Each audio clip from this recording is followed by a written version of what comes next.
한강 작가의 노벨 문학상이 우리에게 미치는 영향이라든지 이거에 한번 제가 생각을 해봤는데요. 한강 작가의 노벨 문학상은 정말 상징적인 어떤 사건이죠. 왜냐하면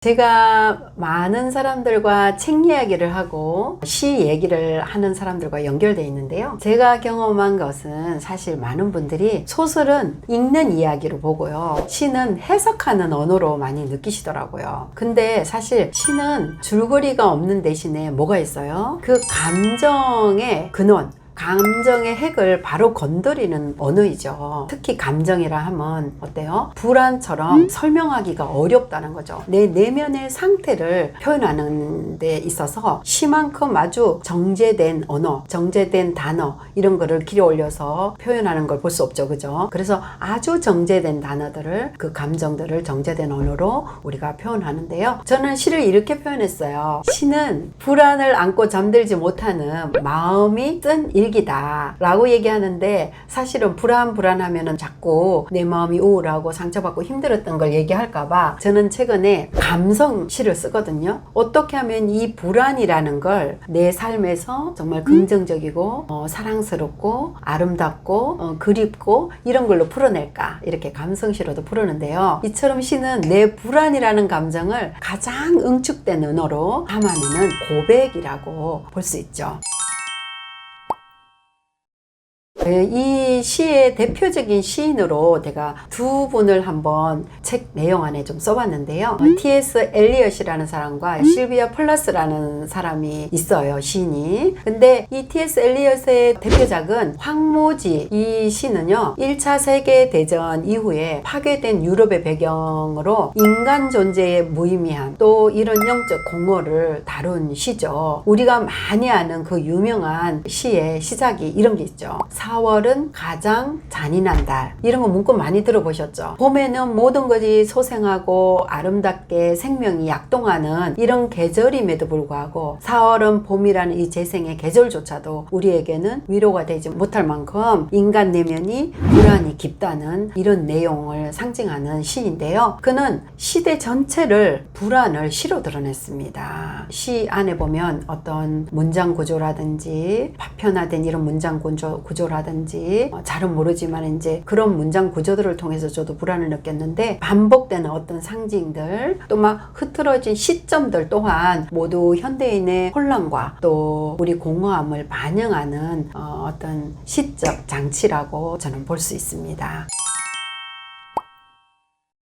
그런데 이렇게 시대적인 어떤 불안을 쓴 시인이라면 실비아 플러스는 어때요? 개인적인, 극도로 개인적인 불안들, 이런 내 내면의 분열, 불안, 여자 사람, 여성으로서의 고통, 또 존재하는 모든 집요한 질문을 어떻게 시로 표현하는 시인이었죠. 실비아 플러스는요. 예를 들면 그녀의 시 거울에서 그는 어때요? 화자로 자기 자신을 비추었어요. 거울 속에 자기 자신을 바라보면서 느끼는 늙어가는 것, 늙음, 소멸해가는 것, 네, 자아에 대한 불확실성 이런 것들을 표현하죠. 그 시의 한 부분을 본다면 이런 것들이 나와요. 그녀는 내 안에서 나 안에서 젊은 소녀를 익사시켰고 이제 늙은 여자가 무서운 물고기처럼 매일 떠오른다라는 이런 시적 표현이 있는데요. 정말 이거는 단순히 자기 외모에 대한 불안이 아니죠. 자기 존재에 대해서 흐려지거나 또는 해체되는 이 공포를 말하고 있어요. 그쵸? 시는 그녀의 불안을 이러한 은유로 또는 자기 이미지로 또는 음악적 언어로 이렇게 녹여냅니다. 이처럼 우리 시는 감정 그 자체를 느끼게 하는 문학이라고 볼 수 있습니다. 그래서 특히 불안처럼 모호하고 추상적이고 불안은 뭐야? 라면 우리가 한마디로 말할 수가 없죠. 이러한 감정은 시를 통해서 그림을 통해서 여기에서는 지금 시를 통해서 더 진하게 더 함축된 언어로 더 정말 정제된 언어로 이렇게 직접 다가올 수 있습니다.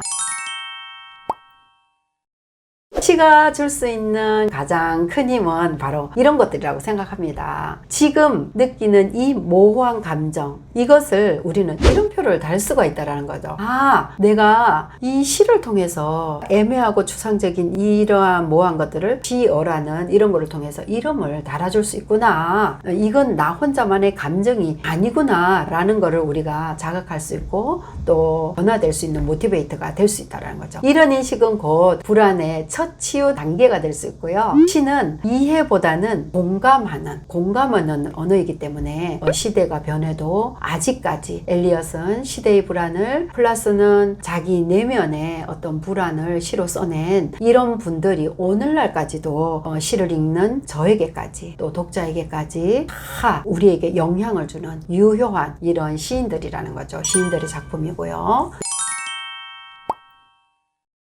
우리 문학 작품을 한번 살펴봤습니다. 우리가 불안이 올라올 때 많은 사람들이 글을 읽고 책을 읽고 소설을 통해서 이렇게 감정이 정화되고 내가 그의 입장이 되어보고 감정을 따라가고 이러면서 치유가 되기도 하는데요. 한강 작가의 노벨 문학상이 우리에게 미치는 영향이라든지 이거에 한번 제가 생각을 해봤는데요. 한강 작가의 노벨 문학상은 정말 상징적인 어떤 사건이죠. 왜냐하면 세계 문학 무대에서 이제 한국 문학 또 삶의 보편적인 정서, 정말 그 중에서도 불안이라는 감정 이런 것들을 같이 깊이 있게 이렇게 다룰 수 있는 증명하는 셈이 된 거죠. 그 대표적인 작품으로 저는 채식주의자를 한번 제가 읽고 한번 이렇게 책에다가 한번 표현을 해봤는데요. 이 소설은 겉보기에는 어느 날 나는 채식을 할 거야 라고 선언하는 거에서 이제 시작이 되는데 그 전에 얼마나 많은 내면적인 갈등이 있었죠. 주인공이 채식이라는 행동 선언을 시작하지만 실제로는 현대사회의 개인의 불안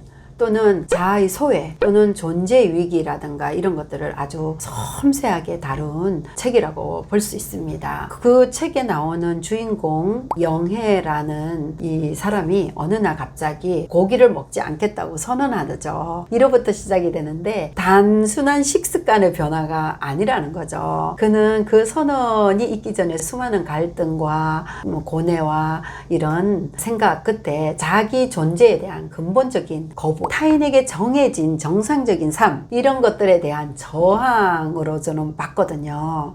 이 흥미로운 사건은요. 이 선언 이후에 그녀가 더 좋아지느냐? 아니라는 거예요. 그녀는 가족으로부터 사회로부터 다 철저히 고립되고요. 오히려 더 큰 불안 속으로 빠져들게 되는 거죠. 여기서 우리가 중요한 메시지가 있습니다. 저도 이제 내 안에 내적으로 어떤 기준, 도덕적 기준 이런 게 있지만 현대사회는요. 표면적으로는 굉장히 자유로운 듯 보여요. 근데 실제로는 어때요? 강력한 사회적 규범, 기대하는 누군가의 관계 안의 규범, 기대 이런 것들이 철저하게 우리를 감정을 통제하고 있다는 거예요. 우리가 정상이라 여기는 이 기준에서 조금만 내가 벗어나는 순간 어때요? 사람들은 불안해지는 거예요. 왜냐하면 내가 타인을 우리가 억압하게 되는 또는 내가 억압당하는 통제당하는 이런 것들을 보게 되죠. 한강은 이 작품을 통해서요. 불안을 단순히 어떤 감정적으로만 보지 않았어요. 사회적 구조 또는 관계적 구조 이런 것들이 만들어내는 어떤 폭력, 감정의 억압 상태 이런 것들로 접근을 했죠. 이 영혜라는 주인공이 침묵함으로 인해 그녀가 모든 음식을 먹지 않고 거식하는 거 그녀의 몸의 변화 그냥 막 가슴이 울먹여지는데요. 모두 말할 수는 없고 이런 표현할 수 없었던 그 불안의 형상 이게 형상화하는 거 이런 것들이 사실은 우리가 얼마나 한 인간을 더 불안하게 하는지 이런 것들을 보았습니다.